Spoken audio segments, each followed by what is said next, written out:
Assalamualaikum warahmatullahi wabarakatuh. Teman-teman, sebenarnya rencananya saya tuh ya udah bikin tugas kurva S, pembuatan kurva S dari laporan yang sudah saya punya ini. Namun berhubung kemarin ngeliat survei dari teman-teman, pengennya contohnya ya udah tentang pengolahan limbah aja. Jadi saya ngehold untuk bikin laporan dari tugas yang saya punya ini. Kebetulan tugas yang saya punya ini itu tugasnya adik-adik teknik sipil tentang rumah tinggal. Rumah tinggal, jadi dari awal sampai akhir itu udah ada di sini, termasuk perhitungan sampai rapnya itu juga udah ada.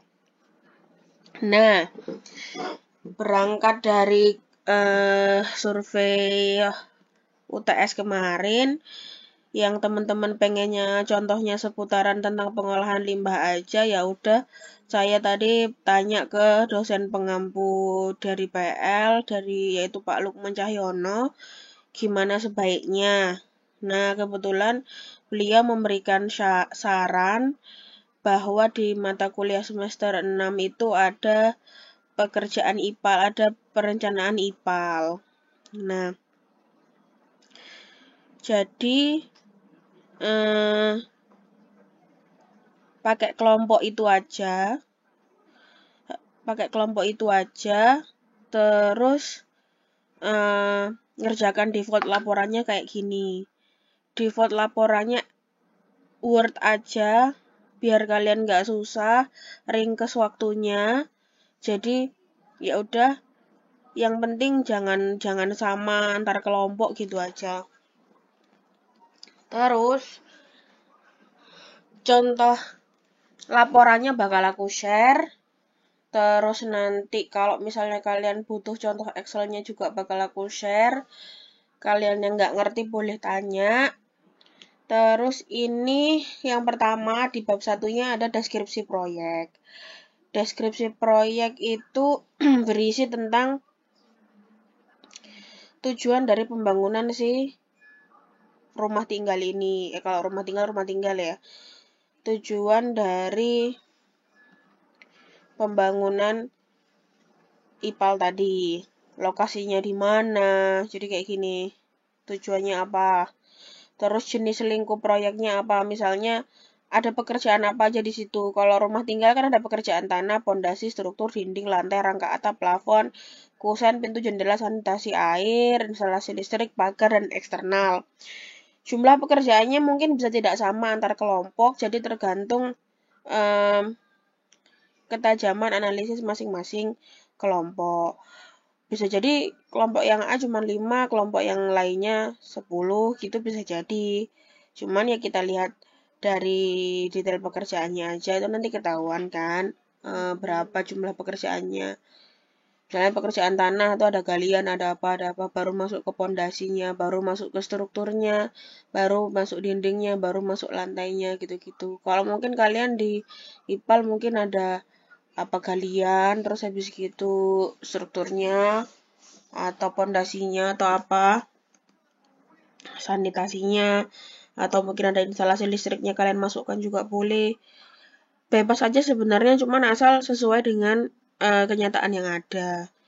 Terus lokasi pekerjaannya ya seolah-olah kalian bikin di mana. Terus deskripsi proyeknya, misalnya nama proyeknya apa nih, terserah, bebas aja. Lokasinya di mana terserah.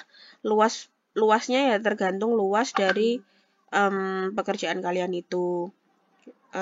Laporan semester 6 kalian. Terus statusnya apa, sedang bangun proyek atau sedang masa kontrak atau apa. Nah, masuk ke bab 2, data proyeknya. Data proyeknya nama pengguna jasanya siapalah, contoh. Terus sama kayak tadi, lokasinya, luas tanahnya berapa, luas bangunannya berapa, nomor kontrak. Ya, dibikin ala-ala aja, terus tanggal kontrak. Kayak gitu. Terus rincian ruangan, kalau di sini rincian ruangan. Kalau di tempat kalian mungkin rincian apa ya? Rincian rincian apa sih ini? Coba aku lihat.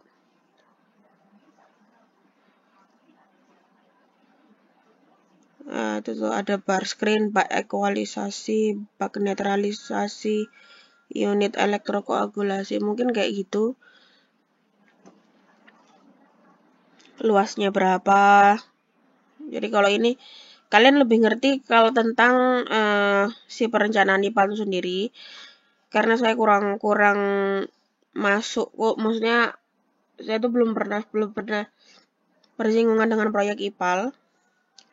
Jadi mungkin ini kalian yang bakal lebih tahu rincian ruangan atau rincian bagiannya itu apa aja, itu kalian yang lebih tahu.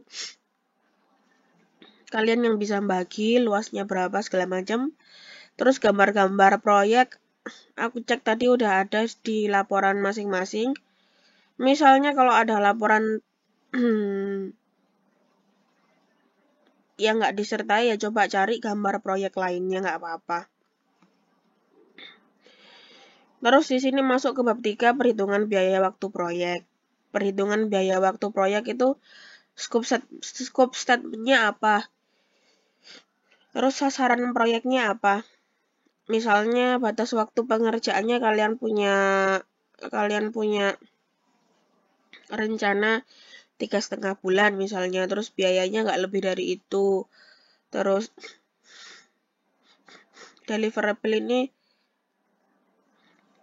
apa aja yang dapat. Terus milestone-nya misalnya seolah-olah izinnya bulan segitu. Terus pasang pondasi kapan, terus pasang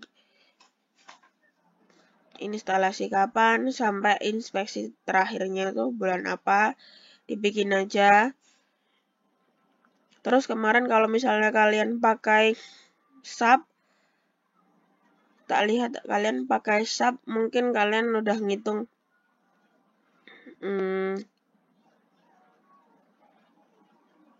dia pakai standar gempa apa. Coba aku lihat. Sampai ketemu penulangan segala kok, harusnya udah ya. Ini kan penulangan ini. AS perlu, AS ngitung tulangannya segala kok.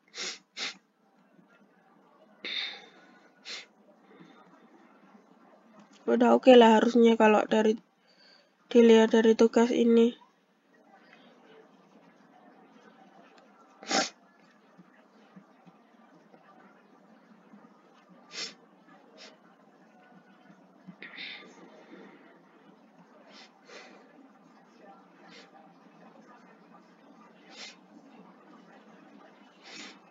Ini udah kamu masukin beban gempa juga.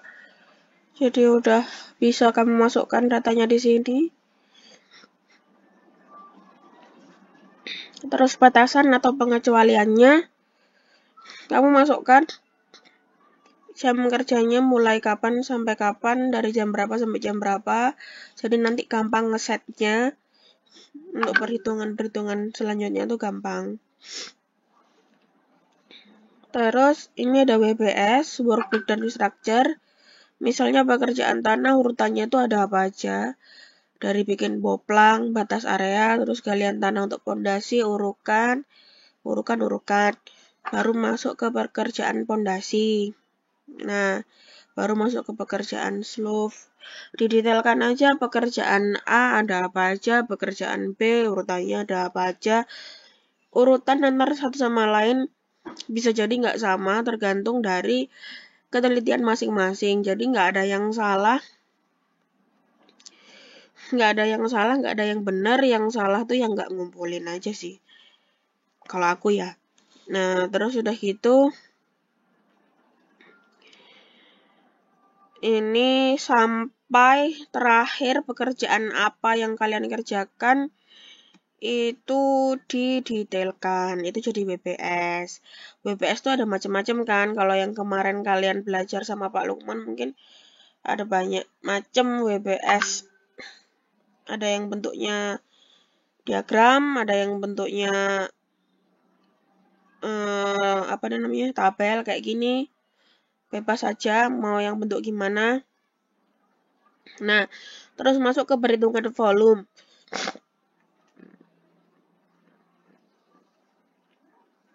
Masuk ke perhitungan volume ini, tak lihat di laporan IPAL-nya udah ada ya. Hitung volumenya. Kalau di laporan IPAL-nya ada RAB-nya, berarti harusnya ada volumenya.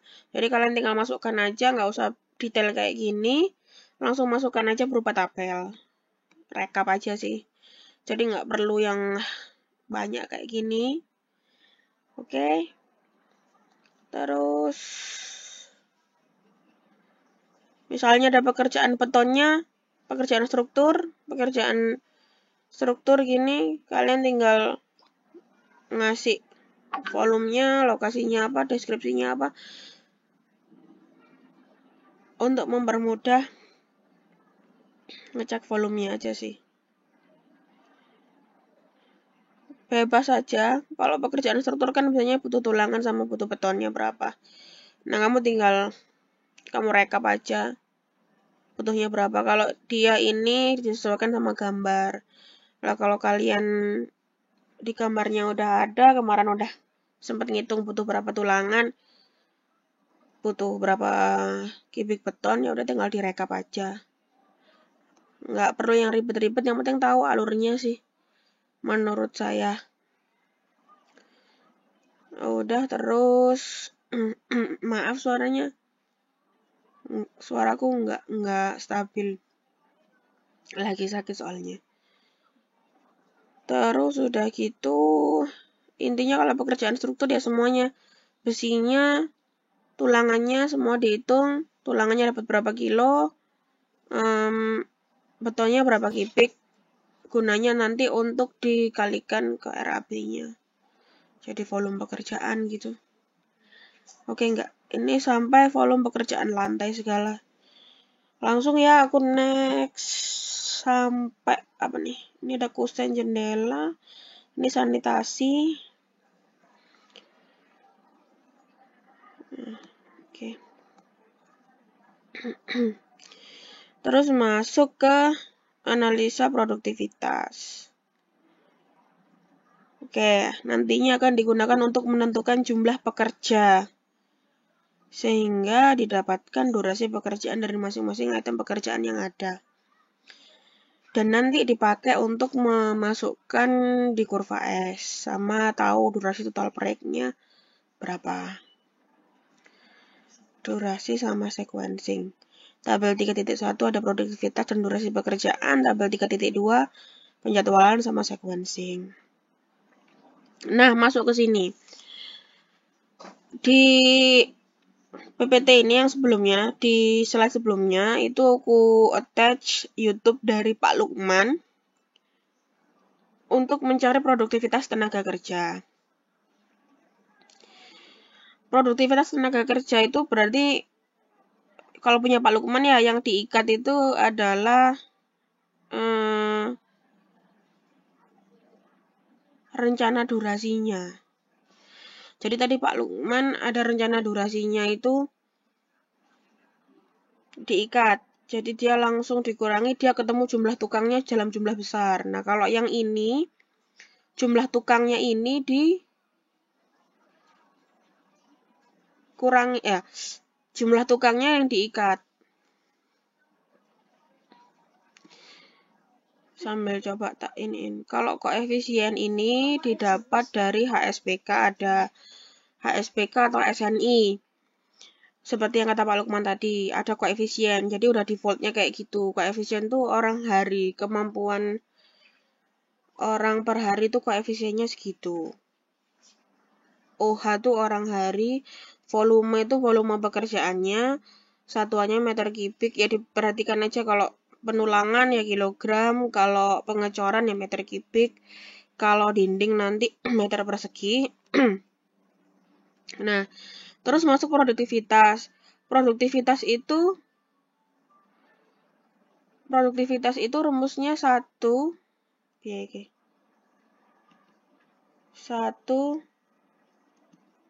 per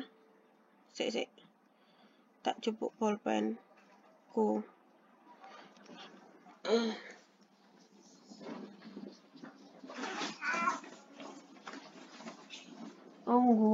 pun lagi bikin video ngajar. Ya, ngajar.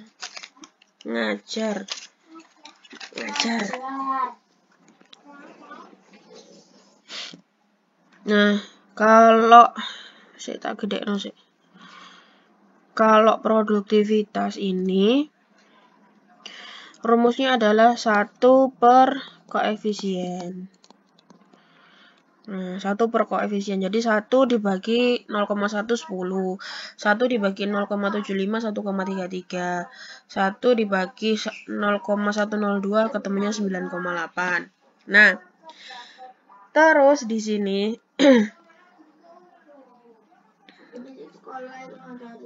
sini jumlah tukangnya diisi 2. Nah, kalau sudah ketemu jumlah tukangnya diisi 2, produktivitas ini 1 tukang ya, 1 tukang. Jadi kalau jumlah tukangnya 2 berarti 2 kali 10 20.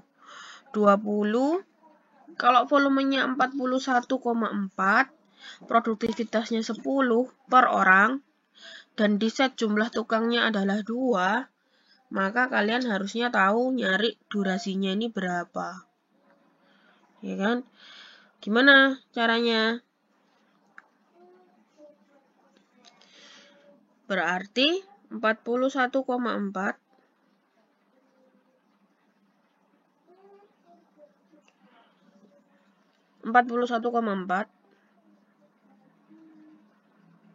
dibagi 10 dikali 2. Jadi ini dikalikan dulu.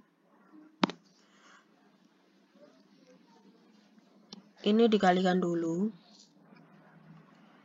Nah, terus ini dibagi sama ini. Ketemunya adalah ini. Gitu. Terus sudah gitu. Kok ini jadi 3, Bu? Jadi ini dipakai rumus round up. Ini tuh rumusnya round up. Pembulatan ke atas. Pakai Excel. Di round up jadi 3 durasinya. Nah, kalau yang punyanya Pak Lukman tadi, jumlah tukangnya nggak ditentukan dulu. Jadi, volumenya langsung dibagi produktivitas. Ketemu jumlah tukangnya berapa. Gitu. Terus, atau durasi harinya ditentukan. Kalau Pak Lukman tadi rencana durasinya adalah 5 hari kalau nggak salah tadi. Nah, itu sama aja sih. Produktivitas kan satu pekerja per hari. Ya udah tinggal di volume dibagi produktivitas dikali durasinya, ketemu jumlah tukangnya berapa. Lihat aja di YouTube-nya Pak Lukman tadi. Kalau memang lebih mudah dipahami silakan dipakai juga. Nggak apa-apa, bebas aja mau ngeset durasinya atau mau ngeset jumlah tukangnya, karena mencari tukang itu juga nggak gampang. Di lain sisi, ada ketentuan durasi, ketentuan jadwal pekerjaan proyek yang harus kita ikuti. Jadi bebas aja, mirip-mirip aja kok, nggak terlalu beda jauh, malah nggak beda jauh. Yang dibandingin cuman ketika kamu punya sumber daya manusia yang lebih banyak, maka kamu bebas untuk ngeset jumlah tukangnya. Tapi kalau kamu nggak punya tukang, jadi ya sudah dihemat-hemat tukangnya, jadi kamu ngalah di durasinya. Gitu. Udah, itu dipakai sampai terakhir. Ini kan tabel WBS tadi, ya udah tinggal dimasukin volume, satuan koefisien, satuan produktivitas, jumlah tukang, durasi, ketemu sampai durasi harinya. Sampai terakhir, sampai pekerjaan terakhir juga tetap dikasih kayak gitu, sampai ketemu total durasinya nanti berapa. Dah, biasanya di bawah sini dikasih totalnya. Di sini total harinya berapa. Terus sudah gitu masuk ke penjadwalan sama sequencing. Nah, kalau ini mungkin kemarin sudah diajari sama Pak Lukman, ya kan? Sudah diajari sama Pak Lukman tentang predesesor, ya kan? Di sini dilihat nomor 3, nomor 4, 5, 6, 7 segala macam sampai bawah. Terus WBS ini kode WBS-nya. Nomor 1, 2, 3-nya, nomor 1, 2-nya mana ya? Terus ini uraian pekerjaannya. Durasinya ini ketemu dari yang atas ini. Nah, ketemu dari ini. Durasinya adalah ketemu dari ini ke bawah. Masukkan ke sini. Masukkan ke sini. Jadi kalian tahu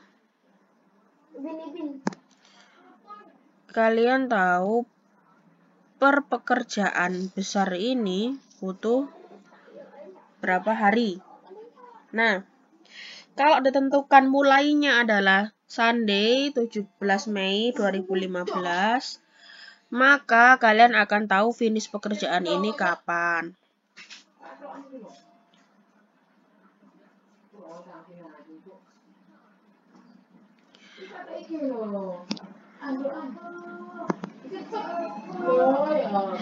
Terus sudah gitu, karena ini sudah ada durasinya. Nah, di sini kalian masukkan tanggalnya berapa, finishnya berapa. Kalau tanggal 17 berarti 3 hari itu 17, 18, 19. Tuh, 19 selesainya. Ini 3 hari kan. Nah, terus 19 selesainya, jangan dimasukkan 19 di sini, tapi masukkan 20. Ya kan? 20, terus selesainya tanggal 19, berarti Sunday. Tanggal 7 bulan 6, 2015. Yang dimaksud predesesor di sini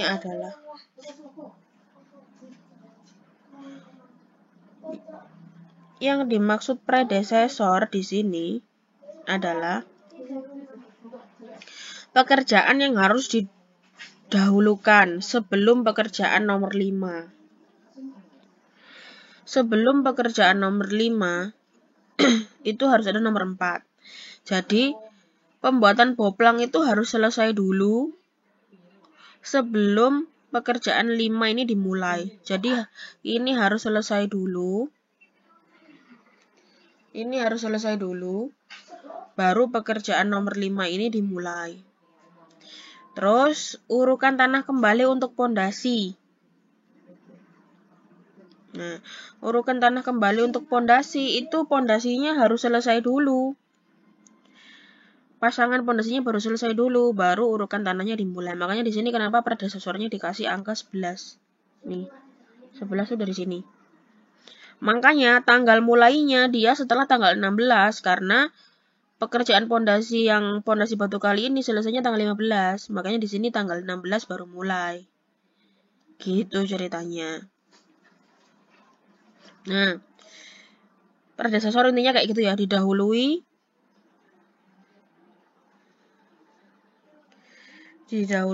ini.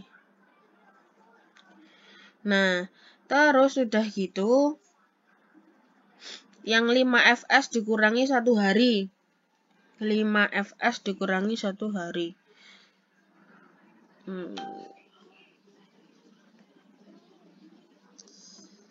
Fs itu finish to start. Kalau FF itu finish to finish. Terus kalau SF itu start to finish.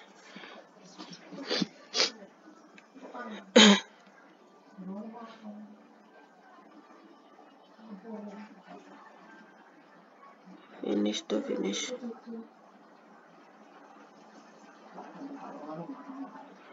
Empat belas FF. Oke.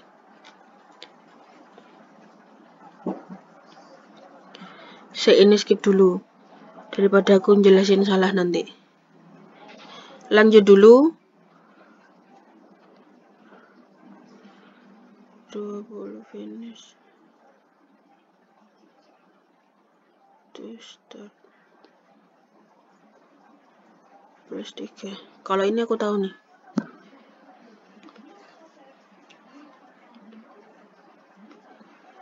(20 finish to start plus 3. Finishnya nomor 20.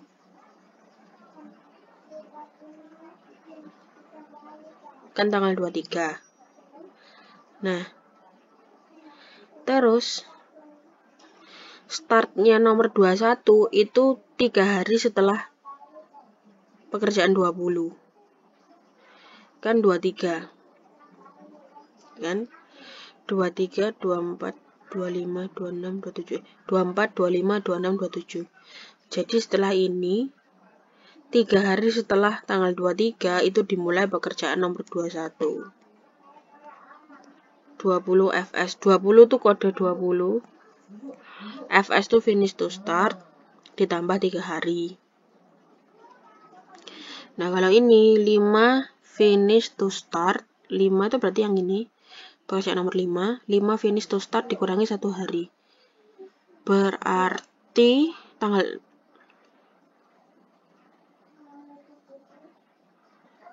7 dikurangi 1 hari. Berarti harusnya kan mulainya tanggal 8. Tapi karena dikurangi 1 hari, mulainya ya sudah di tanggal itu juga. Nih.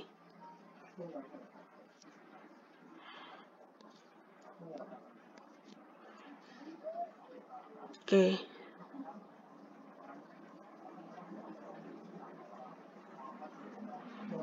Finish to finish itu pekerjaan ini. Oke, saiki aku ngerti. Wes, clear. Finish to finish. Pekerjaan ini harus selesai juga bersamaan dengan selesainya pekerjaan nomor 14. Nih. Jadi pekerjaan nomor 15 harus selesai juga pada saat pekerjaan 14 selesai. Itulah kenapa makanya selesainya juga harus barengan. Sama kayak ini juga. Ini agak detail banget. Tapi ini sebenarnya bersifat subjektif. Tapi harus reasonable juga. Jadi pembuatan proyek ini tuh sebenarnya selain dari ilmu engineer-nya juga dari pengalaman. Jadi sangat menentukan gimana selesainya proyek itu sendiri. Apakah rugi, apakah untung itu dari sisi insting engineer-nya. Nah, terus lanjut, jangan lupa ada tanggal-tanggal merah yang tukang tuh nggak bisa masuk. Tapi kalau misalnya nggak memperhatikan itu ya sudah, bablas saja. Kalau kalian menganggapnya tanggal merah tetap masuk ya udah bebas. Kalian nggak mau masukkan itu sebagai lembur ya bebas. Tapi silakan ditulis tidak ada lembur di batasan pekerjaan tadi kan ada tanggal hari kerjanya mulai tanggal berapa sampai hari kerjanya mulai hari apa sampai hari apa. Misalnya tanggal merah tetap masuk ya boleh, tidak ada lembur, tidak ada perhitungan lembur ya nggak apa-apa. Silakan di state aja, bebas, yang penting kalian tahu detailnya kayak apa, urutannya kayak apa. Karena saya yakin setiap orang tuh punya daya tangkap yang berbeda-beda. Jadi sebenarnya memukul rata suatu kelas dengan acuan nilai yang sama itu sebenarnya juga nggak, menurut saya nggak bisa, kurang lah, maksudku kurang tepat karena ada kompetensi yang dijangkau. Misalnya kompetensi A, si anak nomor 1 ini dia bisa mencapai kompetensi itu dalam waktu 1 hari saja, tapi anak yang lain baru bisa mencapai itu di 5 hari. Jadi kapasitas daya tangkapnya tuh beda gitu. Jadi ya saya maklum aja, itulah kenapa gunanya yang namanya kerja kelompok gitu, jadi saling mengisi menurutku gitu. Tapi kalau yang dibutuhkan adalah kompetensi individu, maka yang daya tangkapnya lambat harus ekstra kerja keras daripada yang daya tangkapnya cepat. Jadi sangat memungkinkan yang daya tangkapnya lambat juga bisa dapat nilai yang bagus sama kayak yang daya tangkapnya cepat. Tapi asalkan dosennya juga ngasih waktu yang masuk akal gitu. Waktu rata-rata lah. Dan mungkin saya belum termasuk dosen yang bijak gitu. Terus sudah gitu, nanti kamu lihat aja ini. Ini sangat gampang. FS plus 3 itu kamu tinggal lihat materi dari Pak Lukman. Mungkin ada yang kemarin di AON di activity on error, activity on note itu harusnya ada ini FS ini predecessor sama. Kalau Pak Lukman nggak pakai predecessor kayaknya, pakainya apa ya, yang pekerjaan setelahnya itu apa gitu. Kalau ini pakainya pekerjaan pendahulunya itu apa gitu. Kalau yang pernah aku lihat dari penjelasan beliau. Wes di set sampai terakhir. Yang di kuning-kuning ini. Yang di kuning-kuning ini. Nggak ada pendahulunya kan. Jadi bebas aja mau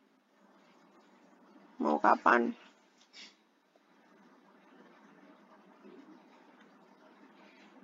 Udah, terus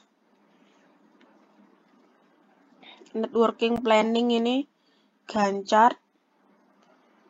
Kalau kalian kemarin diajarin Gantt chart yang sebelum UTS, boleh dilihat, nanti ada lampiran juga kok.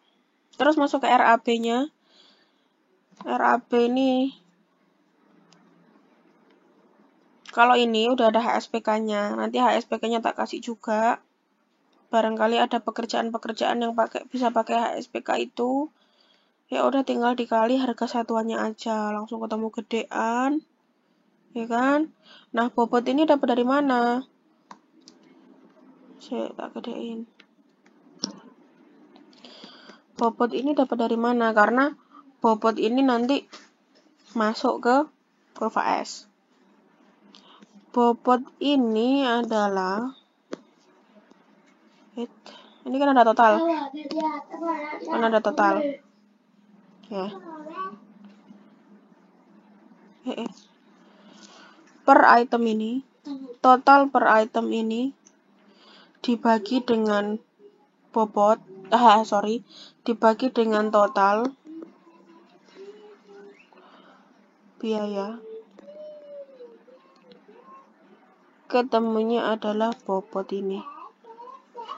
Nah, sehingga kalau bobot ini dijumlah sampai bawah,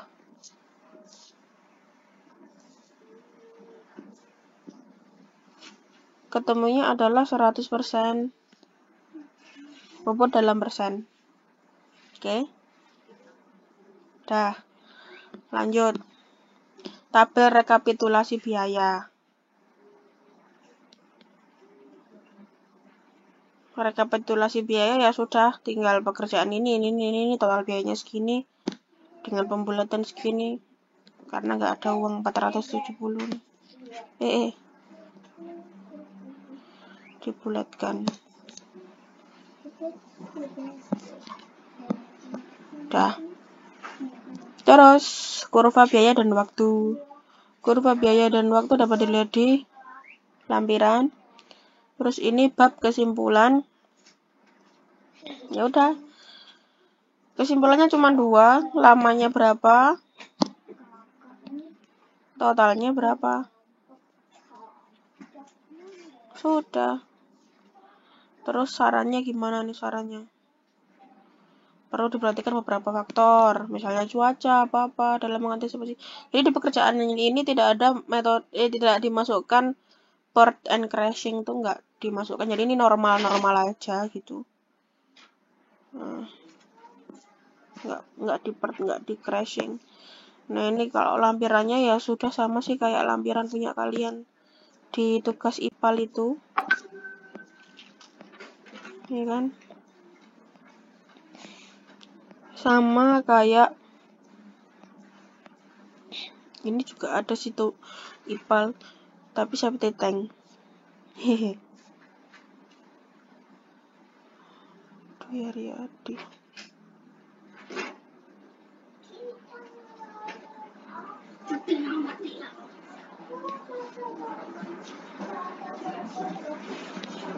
Ini tulis tangan ini.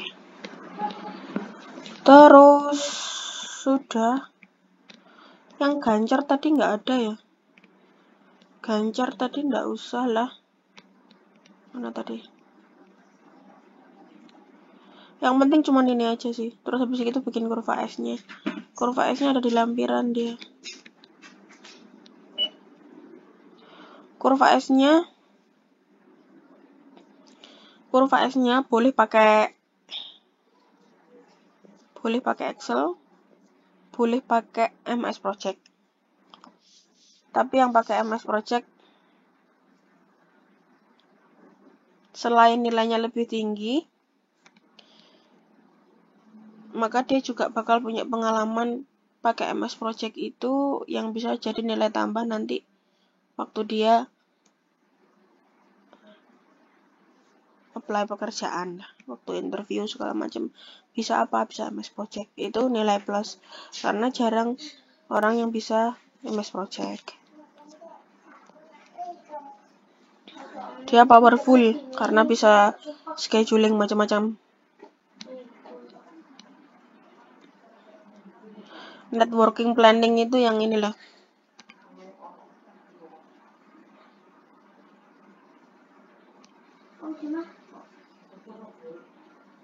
Jadi ada gancar. Seingatku ya. Kayak gini, ini pekerjaan mana, terus ini didahului, ini pekerjaan kedua, terus pekerjaan ketiga tuh di mana, gitu-gitu.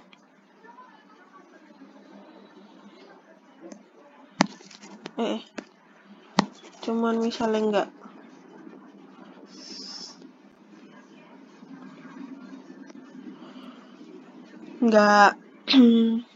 nggak nutut ya udah.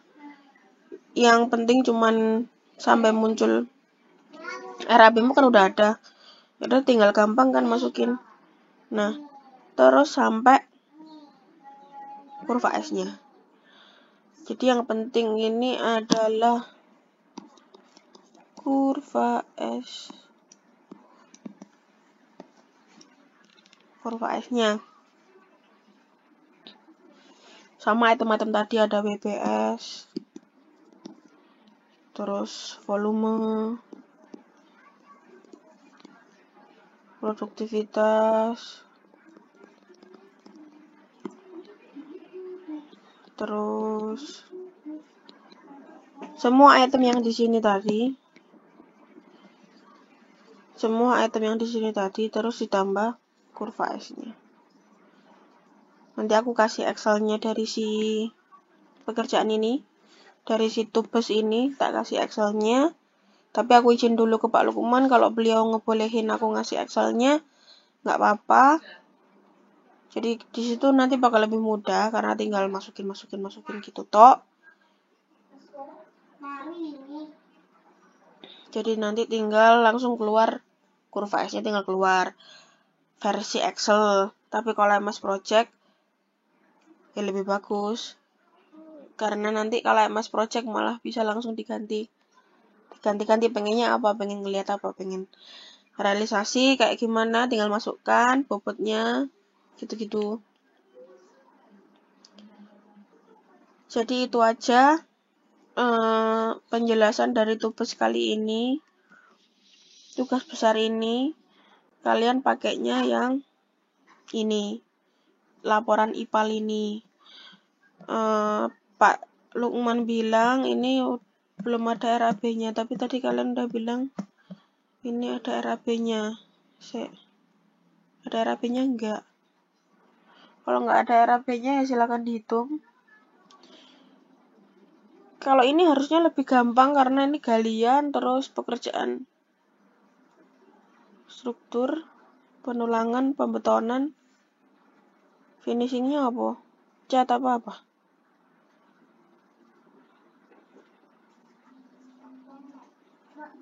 Gampang kok. Nanti kalau ada yang nggak ngerti, mungkin bisa bantu tanya ke Pak Lukman, karena mungkin beliau pernah incas langsung di proyek IPAL, jadi ngerti item-itemnya.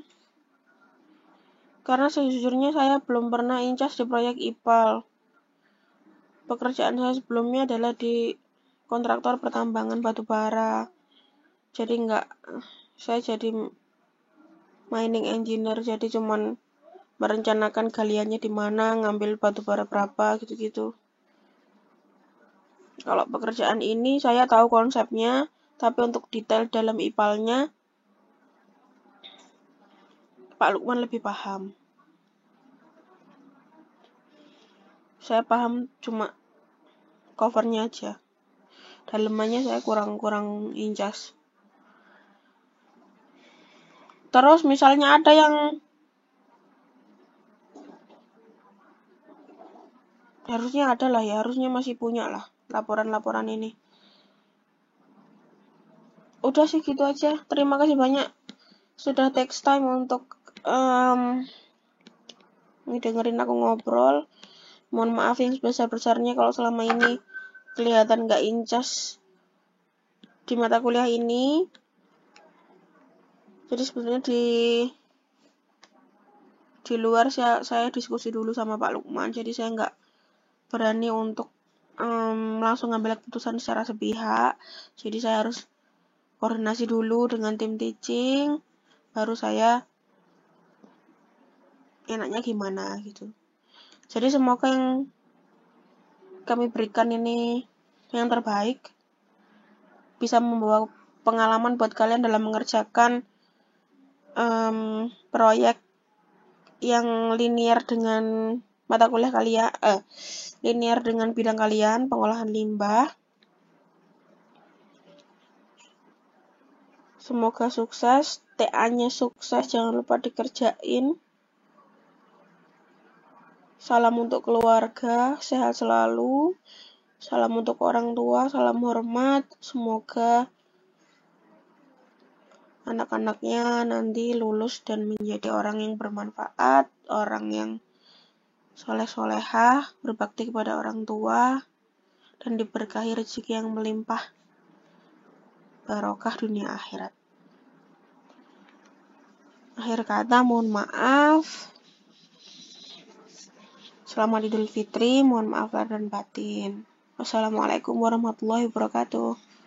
Bye-bye.